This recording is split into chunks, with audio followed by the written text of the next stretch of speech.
Just team needs to start. Any ins or outs? Ins or outs? I can't do any more of that business. No. Any players injured or coming back? Yeah.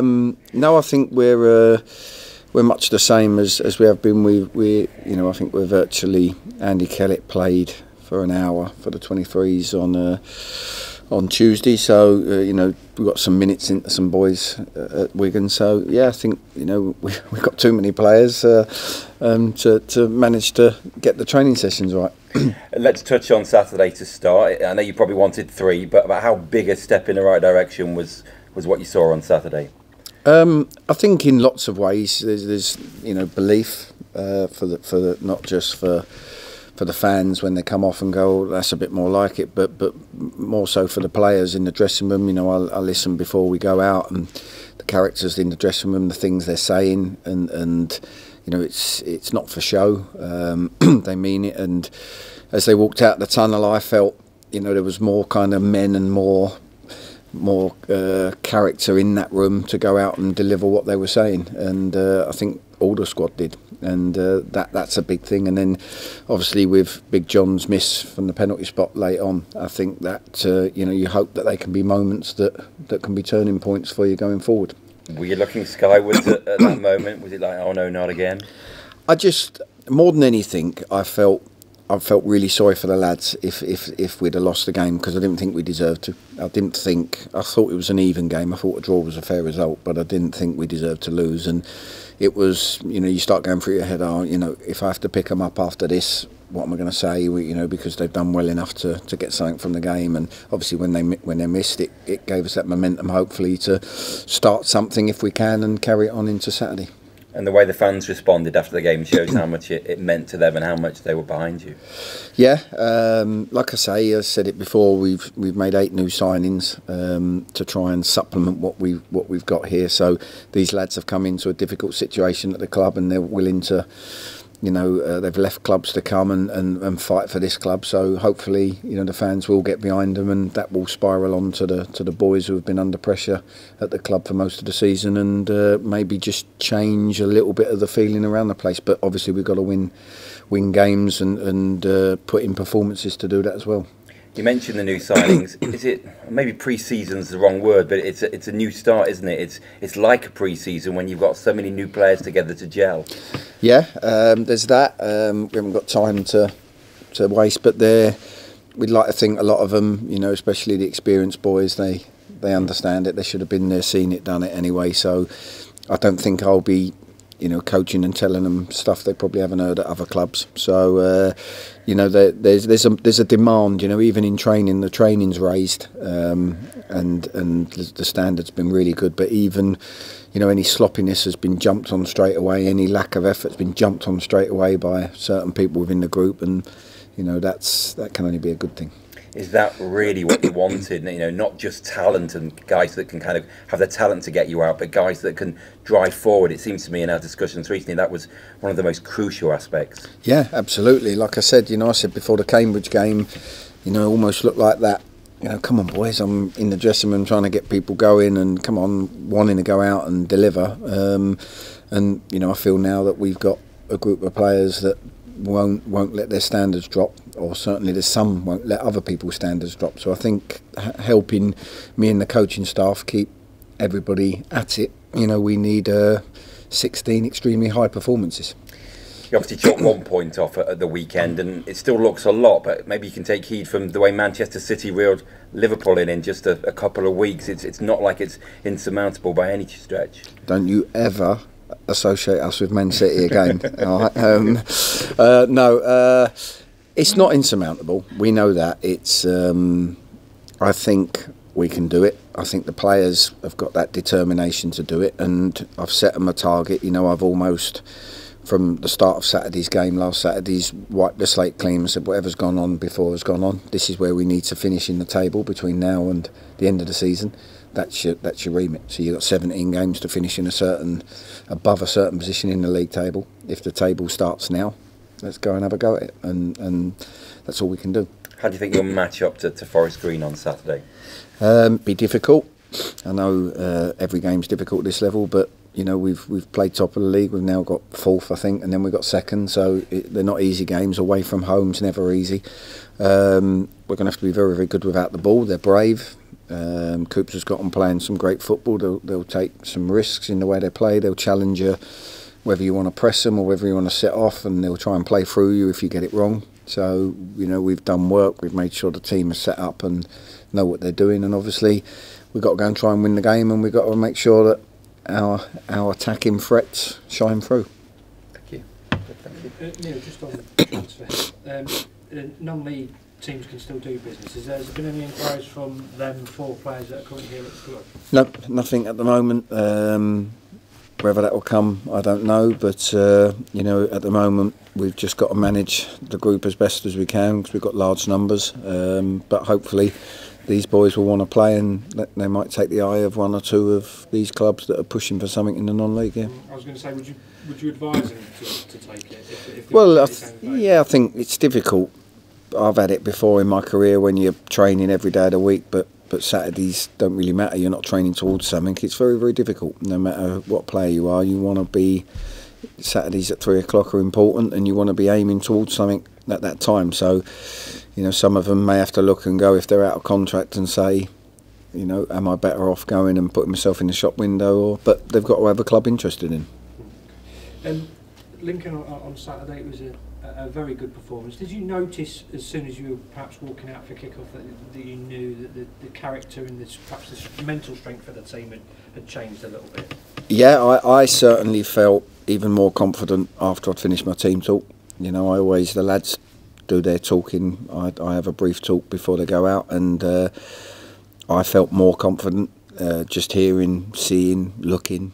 You know, the challenge now is that was top of the league at home with a great atmosphere. We've got to do it 16 more times. And I noticed Thursday's training, Friday's training, you know, the levels were exceptional. Coxey took training on Tuesday and I watched it, and you know, it's one of the best training sessions the boys have had. You know, bearing in mind we was on 3G and the surface was a lot truer than maybe the grass, and you know, they're exceptional the way they knocked the ball about. Coxey said the warm-up before Saturday was good. So they're all good signs, but they mean nothing if we don't deliver between 3 and 5 o'clock on a Saturday. Forest Green Rovers noted as one of the best footballing teams in the division. How do you go about upsetting their rhythm more than anything else? With great difficulty. You know, you've got to have a great energy without the ball. You know, you look at all the best teams, your Liverpools, your Manchester Cities, who are brilliant without the ball. They make it easier for themselves because they keep the ball so well and they pin you in, and then it's easy to regain the ball. But if Forest Green can make the pitch big, you know, it's harder to regain the ball. There's more yards to cover. So we've got to have, you know, a plan A, B and C without the ball, and make sure, which we've done in training, the boys know what that is. And then, like you say, the boys have just got to deliver it. You know, you can only set them up tactically. You can't do much else, but we've got to attack them as well. We've got to try and win games. We don't want to come away going, was we safe? We need to make sure we're not opened up easily, but we need to make sure that we show them that if they get too open and they turn the ball over, that they're going to have a difficulty stopping us as well. Well, I mean, Lincoln have got probably one of the best defences in the league, but you did cause them some serious problems. I believe now we've got players fit and we've got options off the bench. I think we've got enough to cause anyone problems. If you look before, without Enzio, without Kane Hemmings, they were injured. You know, the only 2 we really had that were senior were Christian Dennis and Steady. You know, Louis come back in finally, and he's getting fitter now. And now we've added Craig McHale-Smith, Virgil. So all of a sudden we've got pace. We've got people that can do 1v1. We didn't have that. You know, Steady and Christian Dennis aren't them types of players. And you know, I do believe we've got a sort of front 4 in a game, stroke 6 with the subs to cause anyone a problem. We've got to believe that ourselves. How do you see the division shaping up at the moment? Because obviously the Oval were beaten on Tuesday night. I mean, there's going to be a lot more twists and turns yet. Yeah, to be fair, from my experience with Wimbledon, people used to go on about the teams around us, and I never used to bother, because one minute it was, you know, when in my year it was Barnet, and the next minute it was Aldershot, the next minute somebody else was your closest team to challenge. And if you keep you know, you can't affect the other team's results. If you keep looking at them and all of a sudden the teams around you win, you get down and you might have played well and got a good result. So what's the point? Not everyone can get to 52 points if that's what it takes or whatnot. So you just got to just aim to get as close to that as you possibly can or beyond it, and see who falls by the wayside along the way. It was interesting you said about the players demanding off each other. Has that changed the dynamic of the group in fact? Because when you first come here, did you actually have that? No. At all? No, not at all.